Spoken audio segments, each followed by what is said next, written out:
ಈ ದಿನದ ಕೀರ್ತನೆಗಳು 119 ಅಧ್ಯಾಯ 9 ವಾಕ್ಯದಿಂದ 14 ವಾಕ್ಯದವರೆಗೆ. ಈ ವಚನಗಳು ನಮಗೆ ಕಲಿಸಿಕೊಡ್ತಾ ಇದೆ, ದೇವರ ವಚನವಿಲ್ಲದೆ ನಮಗೆ ಯಾರಿಗೂ ಕೂಡ ಪರಿಶುದ್ಧತೆಯ ಜೀವನ ಜೀವಿಸಲು ಸಾಧ್ಯವಿಲ್ಲ. ದೇವರ ವಾಕ್ಯ ನಮ್ಮ ಹೃದಯದಲ್ಲಿ ಇರಿಸಿಕೊಂಡು ಅದನ್ನು ಅನುಸರಣೆ ಮಾಡುತ್ತಾ ಜೀವಿಸುವಾಗ ನಮಗೆ ಪಾಪವನ್ನು ಜಯಿಸಲು ಸಾಧ್ಯವಾಗ್ತದೆ, ಪರಿಶುದ್ಧತೆಯ ಜೀವನ ಜೀವಿಸಲು ಸಾಧ್ಯವಾಗ್ತದೆ.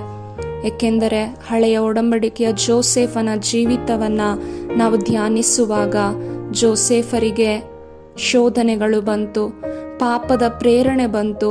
ಆ ಸಂದರ್ಭದಲ್ಲಿ ಅವರಿಗೆ ಆ ಒಂದು ಪಾಪದಿಂದ ಓಡಿ ಹೋಗಲು ಸಾಧ್ಯವಾಗಿದ್ದು ದೇವರ ವಾಕ್ಯದ ಬಲದಿಂದ.